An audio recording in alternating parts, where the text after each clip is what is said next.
안녕하세요. 손창남 선교사입니다. 선교 그러면 아주 멀리 있는 것 같이 느끼지만 그러나 사실은 우리 가까이에 와 있는 거죠. 선교에서 가장 중요한 것이 있다면 타문에 대한 이해입니다. 그래서 여러분들 눈높이에서 우리가 어떻게 선교를 이해할 건가, 특별히 타문화를 어떻게 이해할 건가를 여러분들과 몇 번에 나눠서 이야기하도록 하겠습니다.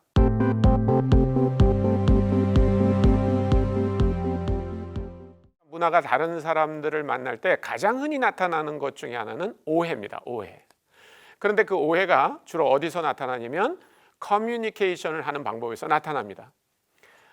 대개 세상에 있는 커뮤니케이션 하는 그 방법들을 나눠볼 때 하이 컨텍스트 커뮤니케이션이라는 말은 의사소통을 하는 두 사람 사이에 전해지는 메시지가 그대로 전달되는 게 아니라 그 사람들이 속해 있는 어떤 상황 속에서 재해석될 때 그거를 하이 컨텍스트 커뮤니케이션이다 이렇게 말하고요. 또 어떤 사람들이 커뮤니케이션 하는데 그 사람이 전달된 메시지를 그냥 고지고대로 받아들이는 거를 로우 컨텍스트 커뮤니케이션이다 이렇게 말을 합니다. 저는 이제 인도네시아에서 사역을 했는데 우리 모임에 나오는 자매 한 명이 한국에 오게 됐어요. 그런데 그 자매가 올 때 이제 그 비용을 한국 교회가 대주기로 그렇게 했습니다. 그것은 어마어마한 특권이었어요. 왜냐하면 그 당시에 그 비용이 한 1,000불 정도 드는 비용이었는데 대학교 등록금이 한 200불 정도밖에 되지 않았거든요. 그러니까 한번 생각해 보십시오.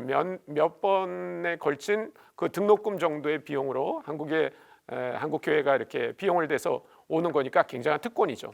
자매가 저한테 와서 뭐라고 얘기했냐면 누가 가면 좋을까 그랬더니 그 어떤 자매의 이름을 얘기를 하는 거예요. 그래서 제가 그냥 두 말도 안 하고 그 자매한테 전화를 걸어가지고 혹시 A라는 그 자매가 못 가게 됐는데 자매가 갈 수 있겠냐. 그러니까 그 B라는 자매는 아주 아무렇지도 않게 그럼 자기가 그럼 가겠다고 이렇게 됐어요. 근데 그날 저녁에 이 A 자매의 친구들이 저한테 밤에 전화를 하는 거예요.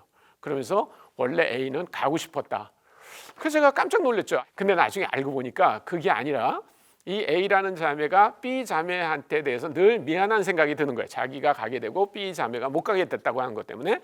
그래서 저한테 와서 그렇게 얘기했을 때 제가 이 자매에게 그게 무슨 소리야. 자매가 가야지 라고 한 번만 얘기했어도 이 자매는 그럼 그럴까요? 라고 갔을 거예요. 그런데 제가 더도 묻지도 않고 그냥 이 자매가 한 얘기를 고지고대로 받아들이고 그러면 누가 갔으면 좋겠냐. 그래서 B라고 얘기하니까 제가 B가 가게 그렇게 했던 거예요.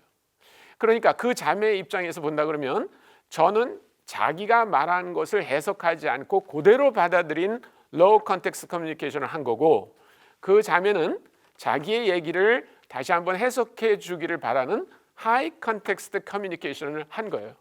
그러니까 이 오해가 어마어마한 거였죠. 선교지에서는 이런 일들이 흔히 일어납니다. 한국 사람들은 그러면 굉장히 하이 컨텍스트로 커뮤니케이션을 하는가? 제가 볼 때는 서양 사람들에 비하면은 훨씬 더 하이 컨텍스트로 커뮤니케이션을 한다고 보지만 그러나 인도네시아 사람들이 보기에 한국 사람은 굉장히 로우 컨텍스트로 커뮤니케이션을 하는 것 같이 보일 수 있습니다. 그래서 우리가 이런 오해를 줄이려면 우리가 하는 커뮤니케이션의 방법이 하이 컨텍스트인지 아니면 로우 컨텍스트인지 이런 거에 대한 충분한 이해를 가지고 갈 필요가 있습니다. 뭐 이거 이외에도 여러 가지 커뮤니케이션 하는 방법에 대한 많은 문화적 차이가 있지만 이런 차이들을 잘 이해하는가, 잘 이해하지 못하는가가 선교를 잘 할 수 있는가, 잘 하지 못하는가에 아주 굉장히 중요한 성패를 좌우하는 일이라고 볼 수 있습니다. 그래서 우리가 선교를 한다 이렇게 얘기할 때는 꼭 우리가 뭐 선교사만 선교하는 건 아니니까요. 우리 주변에 와 있는 외국 사람들이나 혹은 우리가 심지어는 단기 선교 여행을 가서 잠깐 만나는 사람들도 그 사람들이 하는 커뮤니케이션 방법이 어떤 건가를 충분히 이해하는 것은 아주 중요하다고 생각합니다. 다음 시간에는 우리가 선교지에서 그리스도의 복음을 전할 때 어떻게 그 사람들이 알아들을 수 있을지 그 부분에 대한 얘기를 좀 더 나누도록 하겠습니다. 감사합니다.